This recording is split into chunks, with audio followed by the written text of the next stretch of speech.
Well, good morning, everybody, or afternoon or evening, depending how far east of London you happen to be.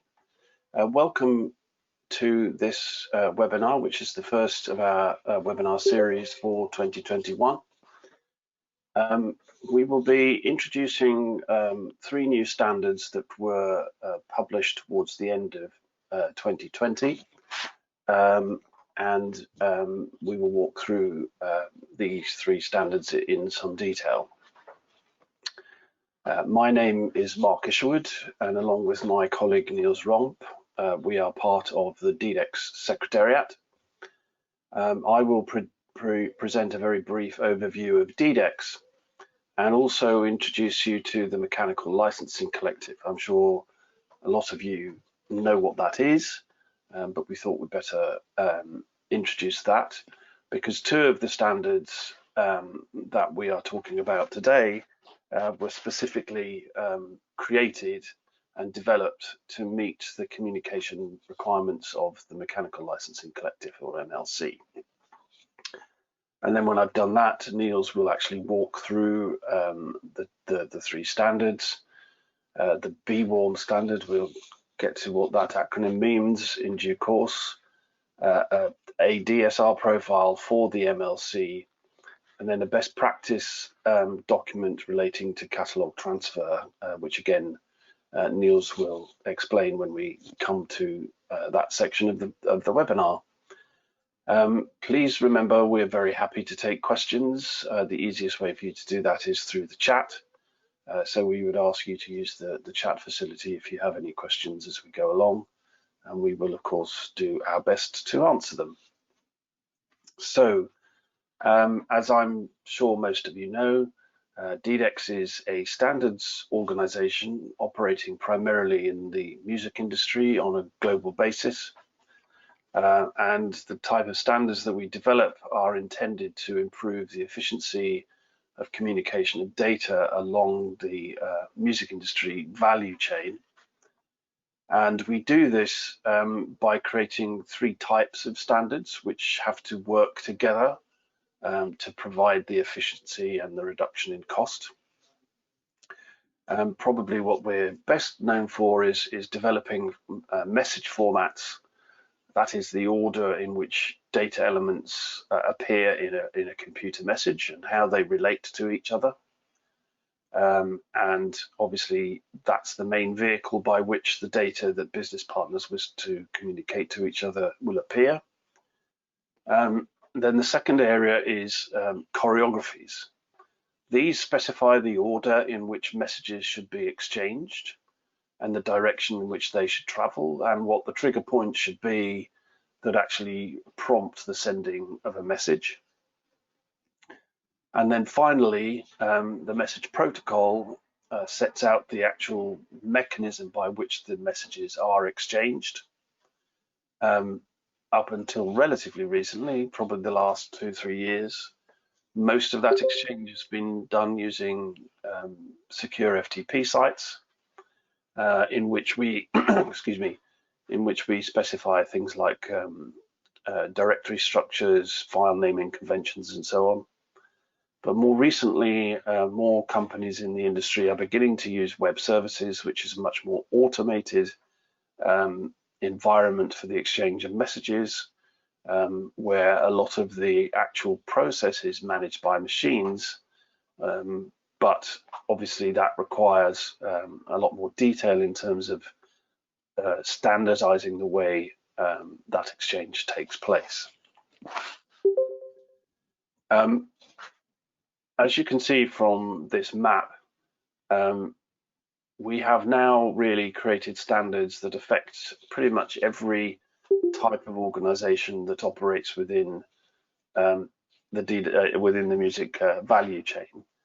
And depending on where you sit in that value chain, there will be a particular standard or group of standards that are relevant to your activities and the nature of the communication that you undertake. Having said that, the three standards we're looking at today are a little bit more specialized because of the nature of the MLC, but I'll explain how that fits everything in a moment. One thing I would say, though, is that at the heart of DDEX is its data dictionary. It really is the lingua franca of the music industry nowadays. If you don't speak DDEX, for want of a better phrase, then you will struggle to communicate effectively with multiple business partners using standard communication mechanisms.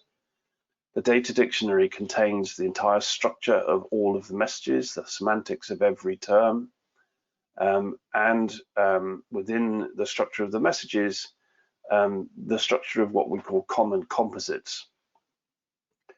So when in DDEX we describe, for example, a sound recording, there are certain data elements that are needed in order to be able to describe a sound recording effectively, and obviously these are linked together in what we call a composite.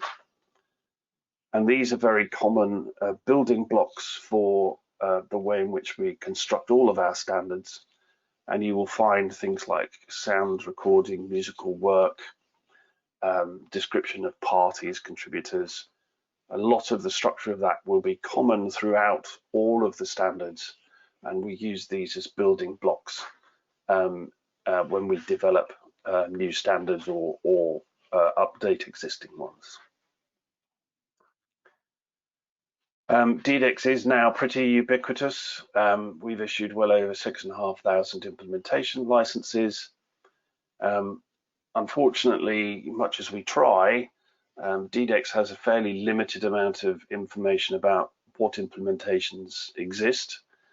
We would say, though, that the use of the electronic release notification standard, ERN, is pretty much used everywhere with literally one or two exceptions. Some of the other standards are less pervasive, but there isn't really a serious company operating in the music industry that doesn't use DDEX to one extent or another, or at least one of the standards. So that's DDEX. I'm now going to talk briefly about the Mechanical Licensing Collective. The MLC was set up in response to some legislation in the United States called the Music Modernization Act, which came into law in October 2018. That piece of legislation required there to be a collective to administer certain rights in the US, and there was a bidding process which was overseen by the US Copyright Office, and they chose this particular company, the Mechanical Licensing Collective.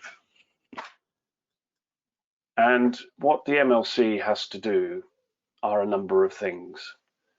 It has to maintain a public database of musical works and the ownership information associated with them. Excuse me.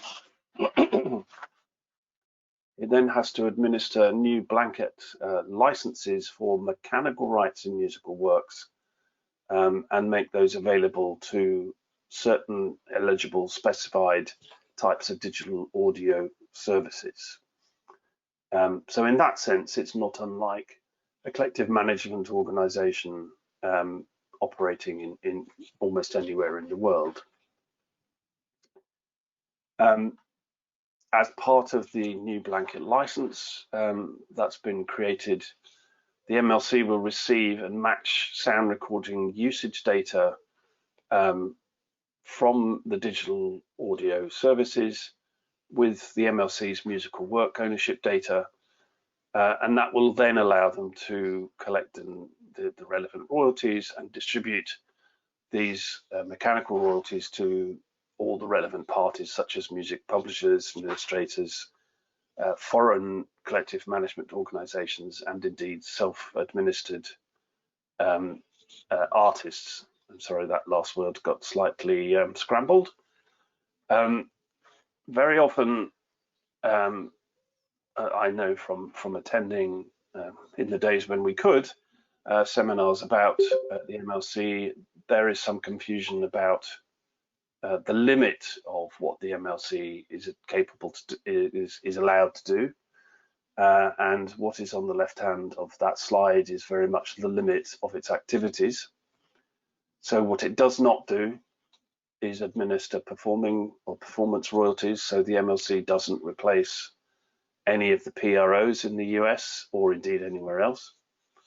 It doesn't administer digital performance of sound recordings and the performers on those sound recordings. So again, the MLC is not a replacement for organizations like Sound Exchange in the US or PPL, SCPP in France, PPL in the UK. It does not license audio-visual uses of musical works, and nor does it administer mechanical licenses for physical product. And it is completely limited to the US. So it doesn't do any licensing covering any kind of uses outside of the United States. And under the law, the MLC came active. It's been in existence now for probably 18 months or more. Became active from the 1st of January this year in terms of issuing the blanket license and starting the process of collecting royalties and distributing those to the relevant rights owners. It's also built up its public database of musical works. So as you can imagine, the MLC has a number of communication requirements. And as I've said, the MLC had to build a publicly accessible musical works database. Attached to that is a portal that allows creators and music publishers to submit and maintain their musical works data.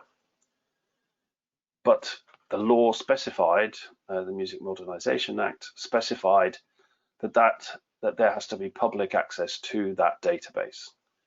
Now, for some companies who have the facilities and the necessary expertise, that access will be through APIs. But also for others that don't, there is a need for a standard message to communicate bulk data about the musical works within the database. And that is what has led to the BWARM standard that Niels will talk to you about in a moment.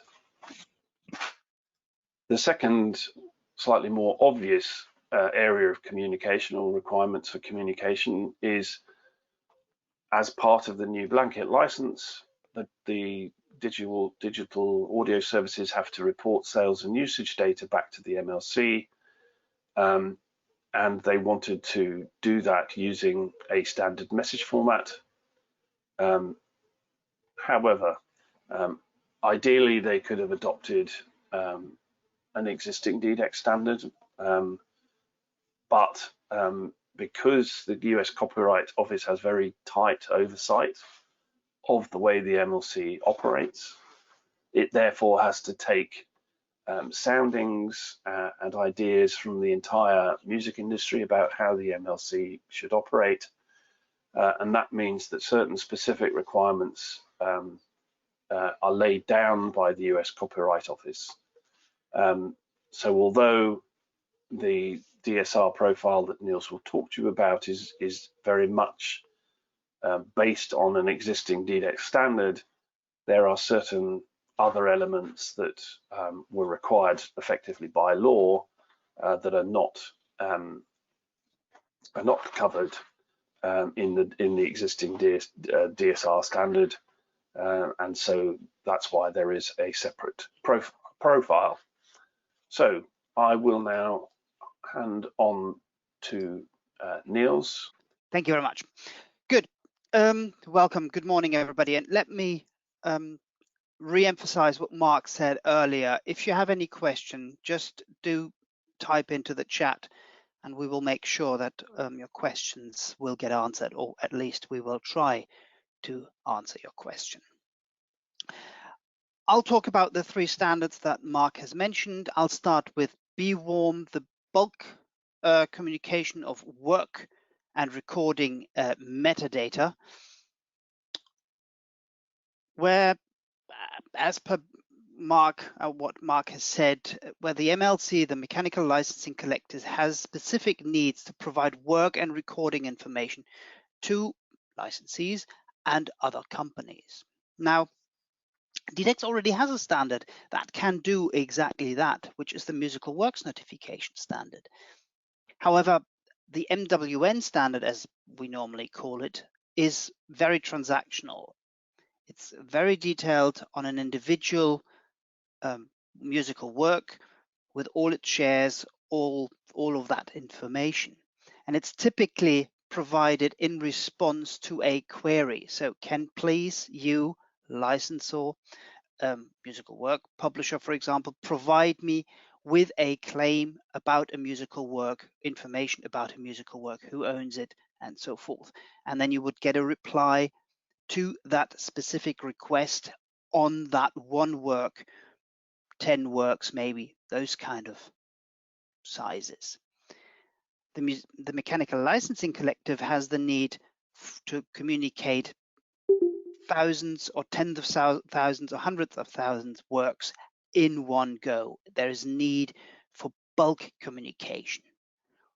Therefore, we quickly determined that the MWN standard, as great as it is, as well as it works, is simply not suitable for this kind of communication. We then started to look at what format is appropriate. MWN, along with most of our standards, is an XML format. But XML here is not really that suitable for these kind of amounts of data.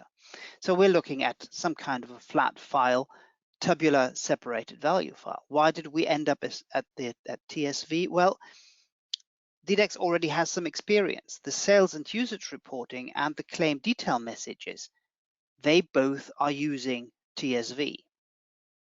And we basically took the fundamental architecture using the tabulator as the separator between cells in a file or in a line and a record, having secondary delimiter to allow, for example, the communication of multiple names in one cell, like Lennon-McCartney, two writers of a musical work, have the ability to escape delimiters if need be. So if an artist's name or if a writer contains a pipe character, we can deal with that.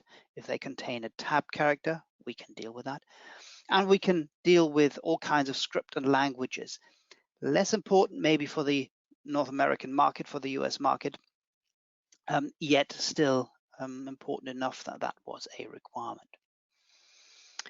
So we're using that, but where we then deviated from the DSR and CDM format is that we basically just provide a database dump. There is one file for each of the relational table that you could express the information in. And by that, you then enable a very efficient, very simple way of providing all the information, all the relationships between the different entities that we need to communicate about. It's musical works, it's sound recordings, it's releases, it's the parties that are involved in this, it's right shares about those musical works, and a few other things. They can be quite easily dumped onto an FTP location, and those parties who have access to that FTP server can simply pull the information down, ingest it into their own system. And well, that's what the standard defines. So there are actually 12 tables or files that we provide. Each of those bullets here and the sub-bullets are all individual tables. So we have list of works, the parties that have an interest in works, the right shares, as I said, who owns how much percentage of a specific work for a specific period of time, for a specific territory, which in this case is the US, but still, that can be communicated, as well as a list of the recordings on which those works are being used, and then a list of releases in which those sound recordings that use those works are included.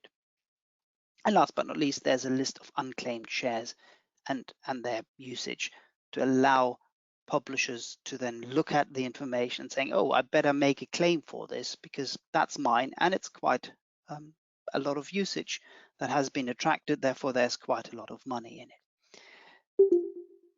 This is how the whole thing looks in an entity relationship diagram. I hope your screen is big enough to show this. As Marcus said, we are recording this video or this webinar, so you can have a look at it in high resolution after the webinar if you want to, or you can have a look at the specification where this diagram is visible as well. But let me go through those tables and a little bit of information about what's in there. It starts with a works table. So what are the works that are being communicated?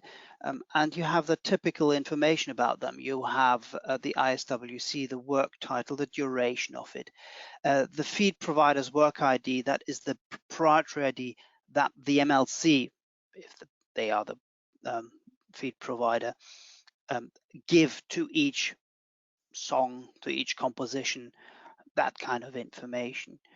You then have proprietary identifiers that the MLC or whomever is providing this feed has received from other parties. So whether there are DSPs or publishers that have provided proprietary IDs for those works, you can communicate that, as well as any alternative titles for that work that you can provide. You then have similar information about the recordings, plus their alternative titles, plus their proprietary identifiers. And you have the same, more or less the same for releases. You have proprietary identifiers. There are no real alternative names for releases that are of importance in this context. And last but not least, you have the linking table that basically now binds the works and the recordings together to say which musical work is part of which sound recording. You then have at the top right there the right shares, who owns what percentage of what right in a specific work for a specific territory and so forth. And then you have the parties, which can be parties that own right shares, as well as parties that can provide identifiers. They also need to be identified. Those who provide proprietary identifiers, they can actually be linked in that table as well. And then last but not least, as I said, you have the unclaimed work right shares table that is being used to communicate how much which work has been used, well, resource work has been used, so that a publisher can see whether it's worth looking at those things and making a claim for that to then receive the proceeds for it. Quite complex, it looks like. But once you think about it, it's actually fairly straightforward. Now, the data that you find in here is broadly equivalent to the data that's being in the MWN. So theoretically, you could use the MWN for the purposes of what the MLC needs and vice versa. But the underlying technology, the underlying purpose is a completely different one, hence the completely different syntax. The choreography of the whole thing is quite simple. You simply, as a feed provider, dump those 12 files onto an FTP server, provide a manifest file, put that next to those 12 files, and the feed recipient then can receive those 12 files, download them, and put up an acknowledgement if they so choose. And then they can do with the data whatever they wish to do with the data. That is all there is to say, at least on this high level, on the BWARM standard. I see there are two questions. Yeah, I probably should take the first one, certainly. A blanket license is the term that tends to be used in the music industry, where a collective rights organization grants a single license in respect of all of the musical works that it administers. And a blanket license is obviously the opposite of a single work or a single share license. So in terms of mechanical licensing in musical works, the blanket license being offered by the MLC is the first such license that's ever occurred in the US with regard to mechanical licensing, where up until now, users of musical works who need a mechanical license have to actually seek an individual license for each work, and indeed in respect of each share if there are multiple owners administrators in relation to a particular musical work. As I said, conversely, the blanket license covers everything and obviously provides some benefits in terms of a lower sort of administrative activity required. So that's a blanket license. Savina has also asked about providing the recording. The way we deal with the recordings of these webinars is we will actually publish them on our website, and we will notify you when we do that. It will happen in the next couple of days, and you'll be able to watch it at your leisure from the website. Thank you. I hope that that helps answering those questions. Apparently it does. So let's talk about self-reporting, because one of the things where maybe the benefit of a blanket license, or the benefit of the blanket license, is that it's very easy. You basically don't need to apply for a license each time. But what you still need to do as a licensee is to report the usage under that license using some kind of format. Well, the DSR standard is one way of providing such sales and usage information for specific musical works to the licensors, whether that's a blanket license giver or a work-by-work licensor giver, doesn't really matter. But let's talk about the DSR's basic audio profile for the mechanical licensing collective. I'm afraid the DDEX standards names don't get much more convoluted than this one. So what is the purpose of this standard? Mark has already said, and we've just talked about that. There is a need to collect sales and usage information for the MLC. When we looked at their requirement, we determined that the basic audio profile is basically suitable. We've already got a standard. Alas, there are a couple, and it's really just a handful of fields that are required by law or by statute by the US Copyright Office. They have told the MLC that they need to be able to receive the following piece of information, and then there was a list. And conversely, that licensees will need to provide that kind of information to the MLC. Therefore, we needed to create a small update to cater for these kind of fields that we needed to be addressed. So we then went away and created a new profile, which is part 11 of the DSR standard. And I'm just listing here the other parts of the standard. And if you want to know more about the DSR standard, on the page that we will send you a link to, where we have all the webinars listed, there is one that deals specifically with DSR. I suggest that you have a look at that. But yeah, we have a couple of general parts that apply to all the standards, including the new part 11. And then we have a couple that are the individual profiles, 3 to 7 and 9 to 11, and 11, that's the one that we're talking about today. You've seen most of this already, because the basic functional specification of the DSR standards is the same as for the BWARM standards. It's a TSV file, it's UTF-8. But where it differs is that we now have a structured flat file. BWARM, each line and each file are the same. You simply have different files for different types of data. Here we have one file that contains different types of data in different, what we call record types. Some describe releases, the releases that have been traded.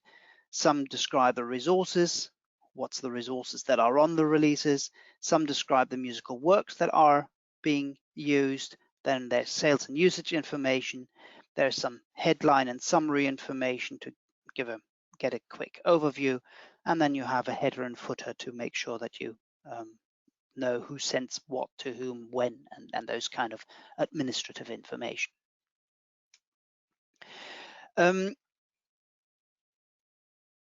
The overall structure then is that we have those header and footer information, and we have those summary lines, and then we have what we call blocks of information.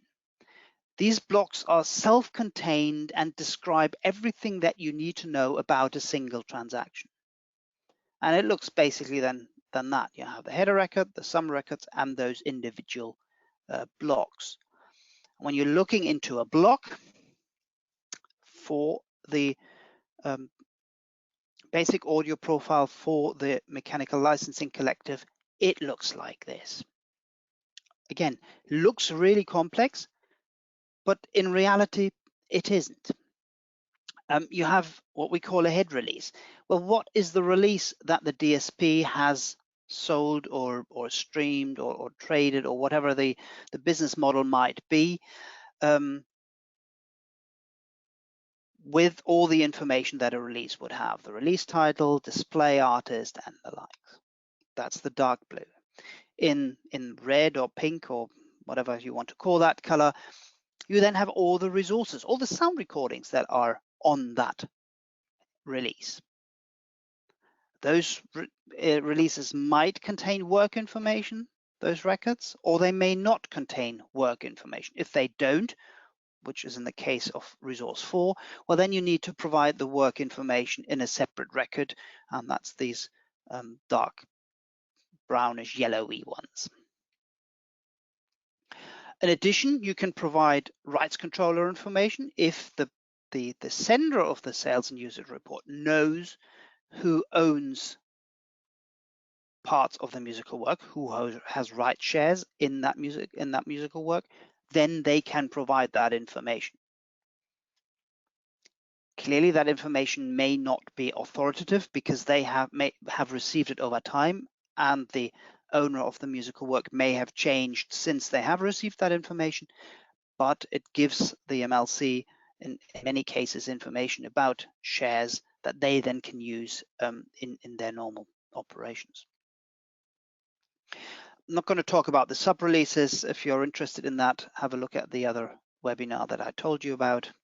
And then in blue at the bottom, you have the sales and usages that then says how much has been used of which release, of which resource.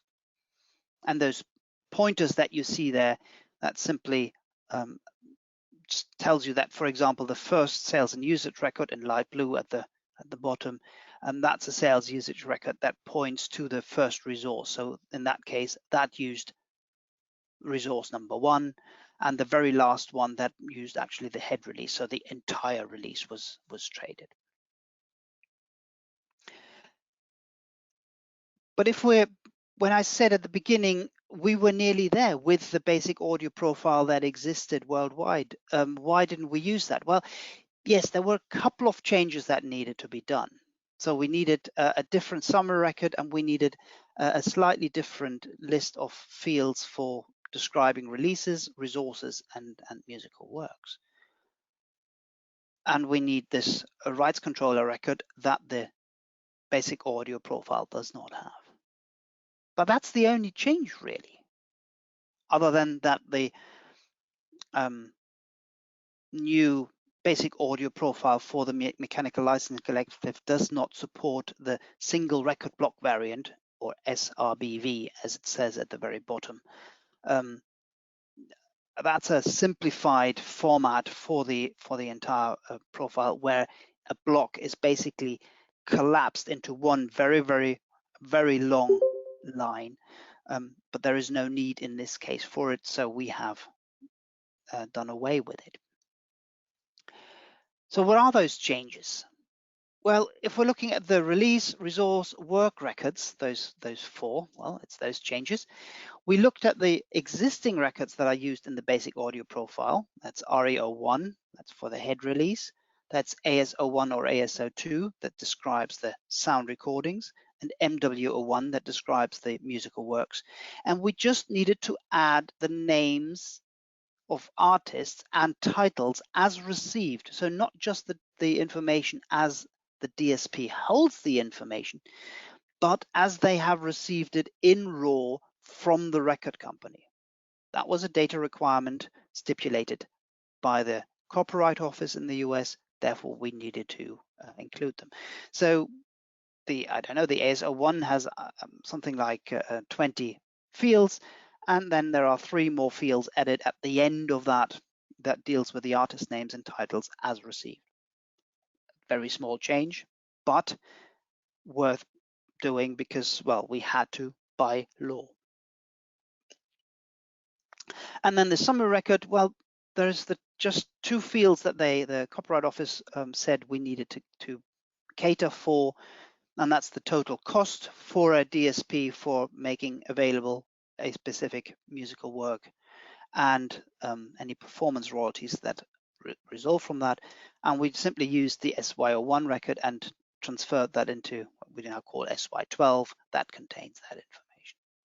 Now, we could have, of course, stayed or updated the basic audio profile worldwide with all of these fields, but we decided against that because we said this is very specific to the US, and I don't know, people in Hong Kong or in China or in Germany don't care about that. We shouldn't burden them with that information, so that's why we basically set up those 2 profiles. I just want to emphasize, if I may, Niels, that whilst this data about performance royalties appears in the report, just to re-emphasize, the Mechanical Licensing Collective is not licensing performance royalties.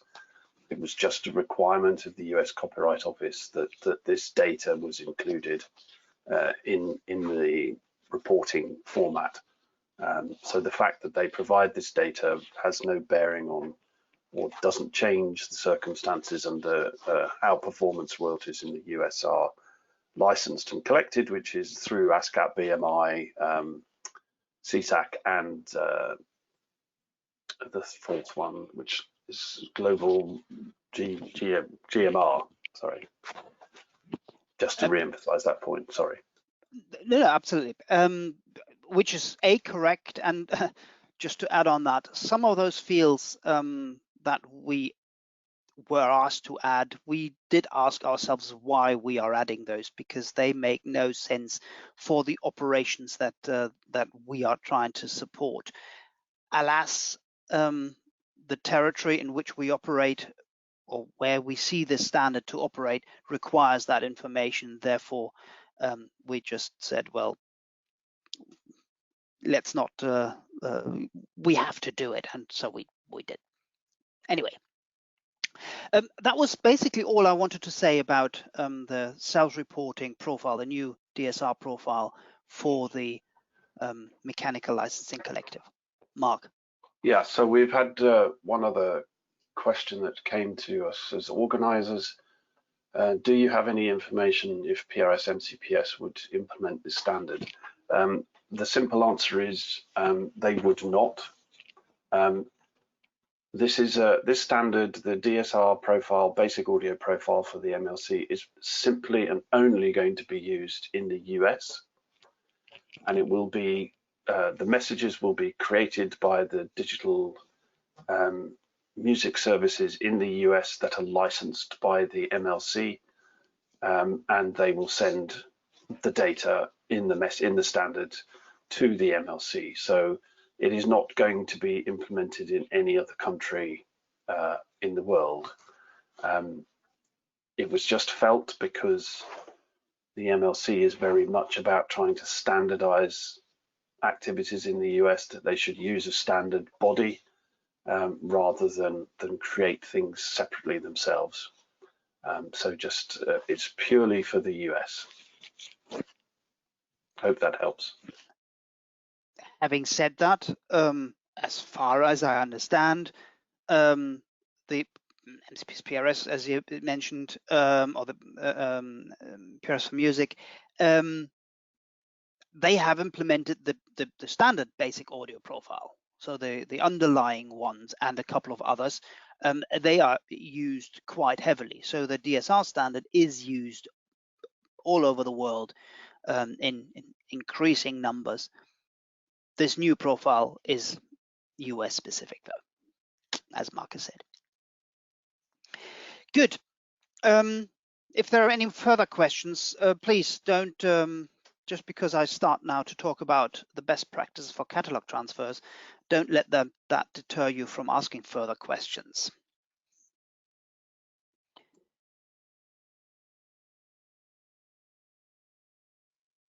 Jörg asked whether DDEX will be the exclusive standard vendor to submit data from CMOs to the MLC, or will there be other vendors? Not sure that I would classify a standard setting organization as a vendor. Technically speaking, we have no control over that. If the MLC and the and DSPs will want to use any other format, then they are absolutely free to do so.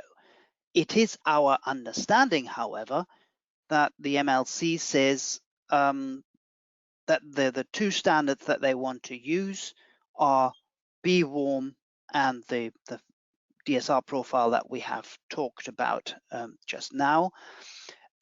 They will also use some proprietary formats such as a web interface, potentially an API for the communication of that information, which I hope they will want to standardize through DDEX, but we aren't there at this stage.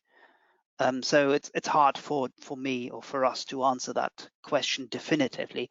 They can do whatever they want to, but given that pretty much the day after that company was formed, they were standing on our doorstep and said, can we please do that through DDEX?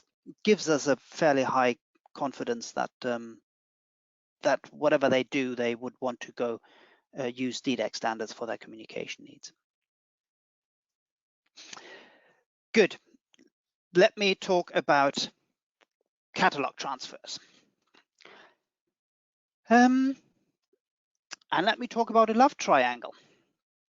A love triangle between three companies when it comes to catalog transfers. And when we're talking about catalog transfers here, we're talking about catalogs of sound recordings. We're not talking about musical works anymore, though those were the other two standards. We're now talking about sound recordings, music videos, and those kind of things.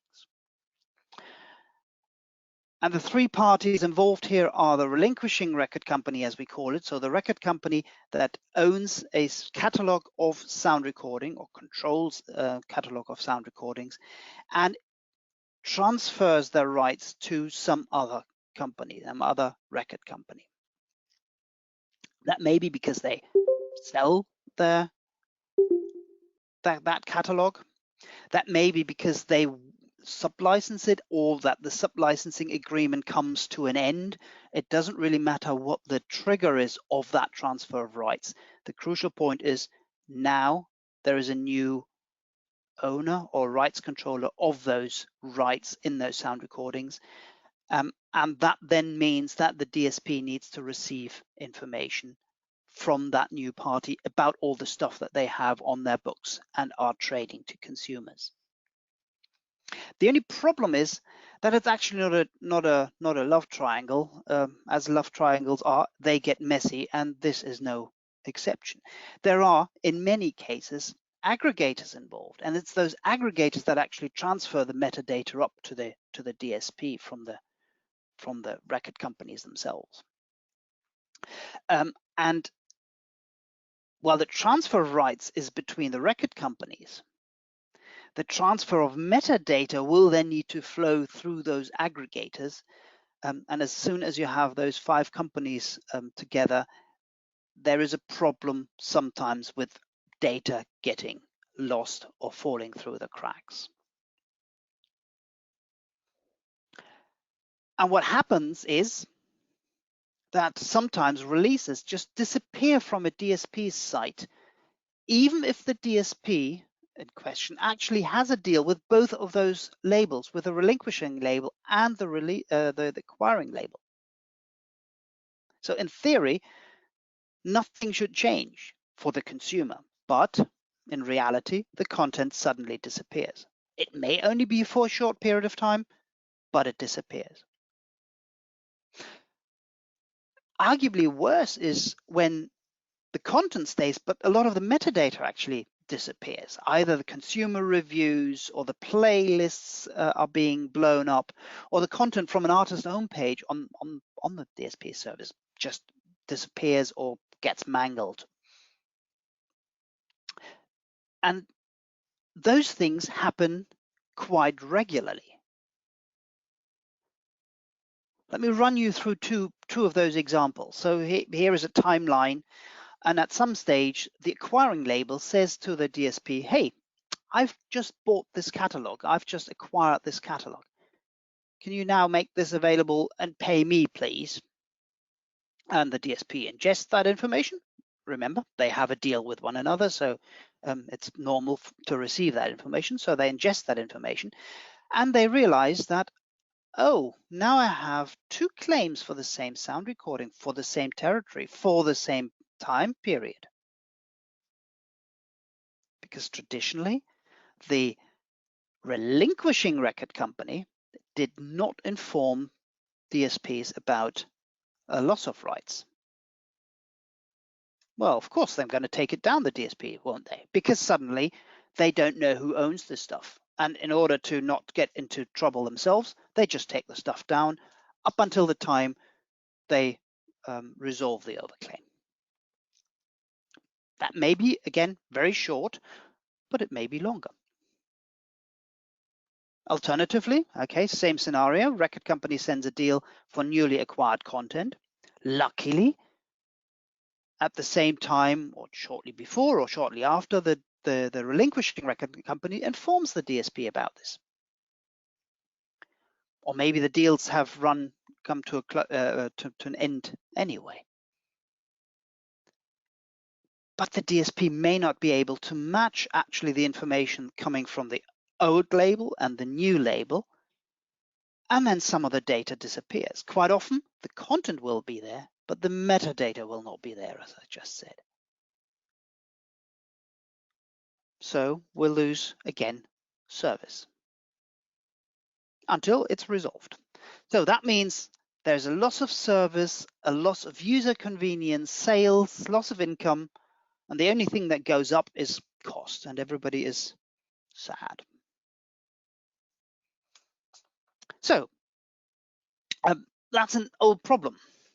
And DDEX developed in 2011, so 10 years ago now, the choreography for the transfer of catalogs between rights holders of sound recordings and other such rights holders.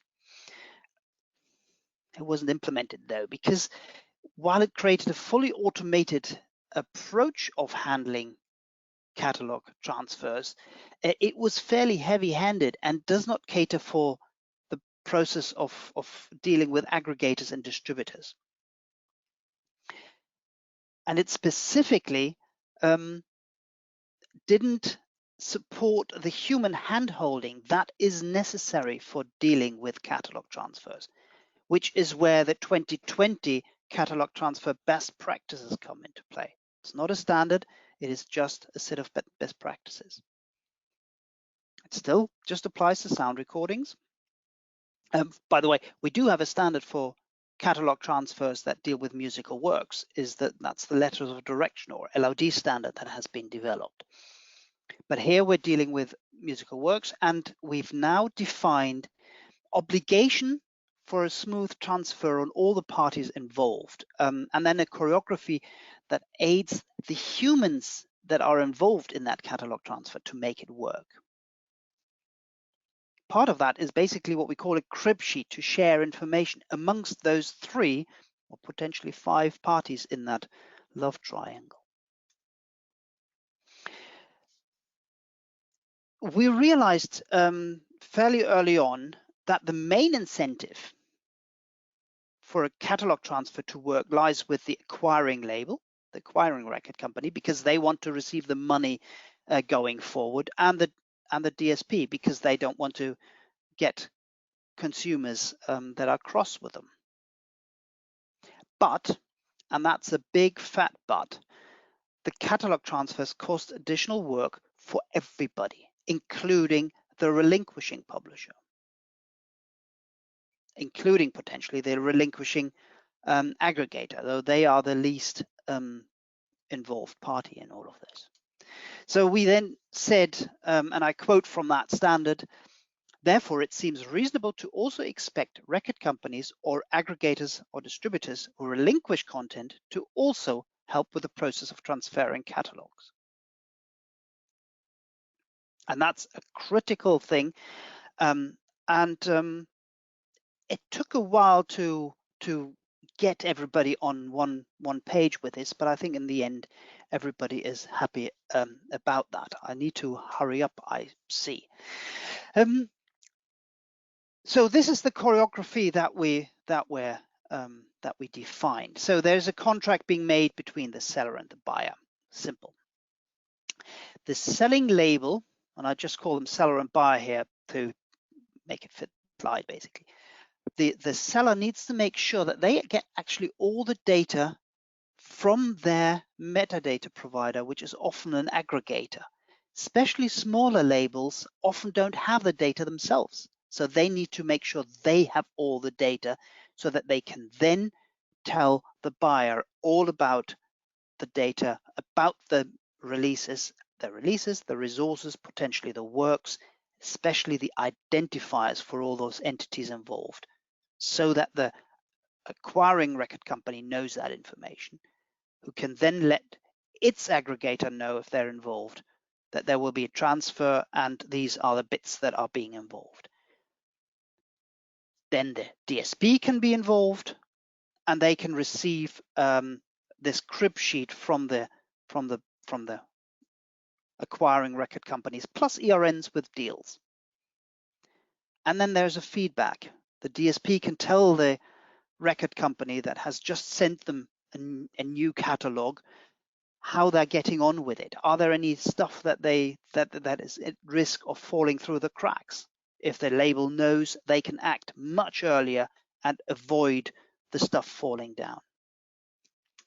And then at the end, takedowns can be sent from the aggregator. And the key point here is the mapping table, that where acquiring record company can inform the DSPs about the stuff that they're about to buy and about any new identifiers. Ideally, identifiers should stay the same. Do not give a new ISRC just because a sound recording changes hands. That must not happen. But a release could actually need a new identifier because there may be new artwork being provided, for example. In that case, yes, you may need to provide a new identifier, but then the DSP needs to know that it's the same release, even though it's a new identifier, and what the relationship between those two identifiers is. And then the DSP can provide that information back. So we provide a list of those fields that should be in that mapping table, and it's and also an Excel template. And just one further slide here. Where do you find all of those standards? If you're looking at the knowledge base, you can find the catalog transfer best practices under the release deliveries section. The DSR profile is under sales and usage reporting, and BWARM is in the implementing works notification and licensing standards. That was all I wanted to say. I know it's 9 o'clock my time. So we have one question relating to the BWARM standard, the unclaimed work section. Are there any requests about creators' ISWCs included? I imagine the problem with unclaimed works is that they don't necessarily have composer information and certainly won't have ISWC data, which is probably one of the reasons why they're unclaimed. So the MLC will have a portal which will allow publishers and creators, thank you, Niels, to actually see these unclaimed works against the sound recordings they appear on, excuse me, and then they can make claims which will obviously have to be validated and approved by the MLC. What basically happens, Jörg, is that you set up a, if you like, dummy write share. I know here is a work, or I have a sound recording for which I, as a DSP, have a claim for 75%. So I know that there needs to be at least one more write share for 25%. Could be multiple, but I know that there is at least one. So here's one. It's 25% for this sound recording. Over to you. I don't know. And it was used 5,000 times. Can somebody fill that in, please? That's all that allows you to say. So what's the ISRC? You can see there, DSP recording ID. So what is the ID for that recording by the DSP? What's the recording title? And then you provide a write share with the information that you can provide, 25%, mechanical rights for the US for this period of time. And then down here again, you can say it's how much is unclaimed, 25%. How much is the is that share worth? That's all it is. It then gives people a hook to fill the information in. I hope that helps. Okay, well, absent any other questions, I'd like to thank you for attending this webinar. If you want to sign up, if you haven't already done so for any of the other webinars, you can go to the events tab on ddex.net, and that will lead you to where you can register to attend future webinars. I hope you found this session helpful and enjoy the rest of your day wherever you are. Thanks very much and goodbye. Thank you very much. Bye-bye.